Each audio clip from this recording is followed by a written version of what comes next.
And up next here we have another established UFC veteran here in Josh Culibao. He's taking on a Dana White Contender Series fighter in Danny Silva.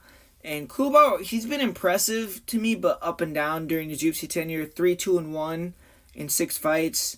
And the level of competition has been high. He had the draw with Jourdain that probably should have been a win.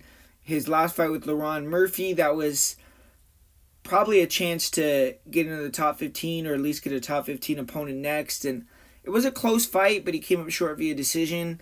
And now he's fighting a prospect, and we're going to see if he can kind of hold back Danny Silva, keep his position here, and stay relevant in the division, or if he's going to kind of drop down pretty significantly. But Silva, 27 years old, 8-1, fighting out of California, had that really fun back and forth fight on the Contender Series where both guys took a lot of damage, but Silva was definitely the more dominant guy. And you look at Danny Silva, I get why he's getting this opportunity early to fight someone that the UFC probably respects, because if he wins, I think they're going to put Danny Silva in some higher position fights because he's a really fun fighter to watch. He's an action fighter. He brings the war, fights at a super high pace. He walks opponents down and slip and rip combinations, hands low, fast hands, throws to the body and the head. And he's good at kind of rolling, slipping with shots, and then coming back with his own punches. He'll mix in elbows too, but eats a lot of shots. He does have a great chin, but eventually that's going to come back to bite him. When he's in the pocket, he leaves his body open, and at this moment he's super durable and usually can break guys.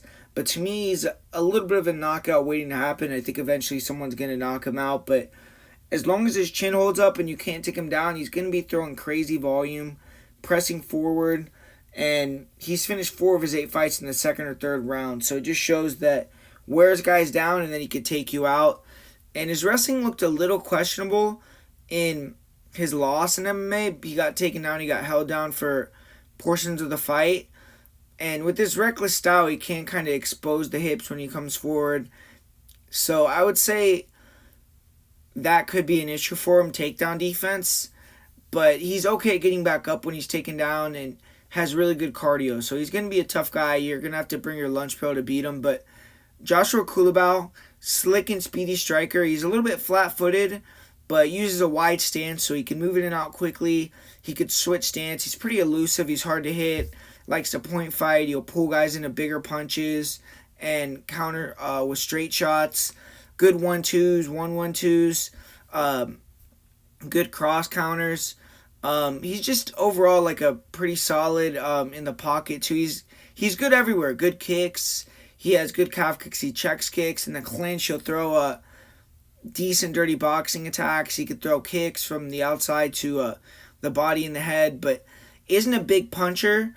He can hurt you if he lands like a knee or something, but I think he's going to have to really sit down on some shots and throw heat to get Danny Silva to respect him. And he's a little bit low volume. I'm not sure if he has that dog in him, so this fight is going to show 100%, if Danny Silva is bringing a war, if Culibao is going to shy away or come with it, and we're going to see that.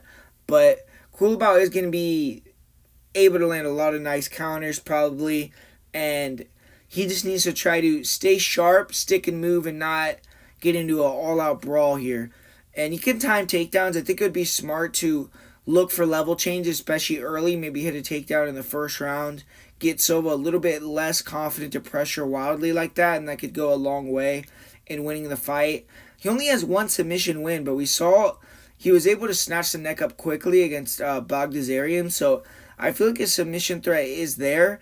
And defensive wrestling could be better. Laron Murphy, was able to get his back, control him for a lot of the time, but I don't think Silva's going to have that threat here. It's kind of a tough fight, but I'm going to pick Culibao because of the UFC experience. I think he has the better technical skills, and I'll say he wins via decision.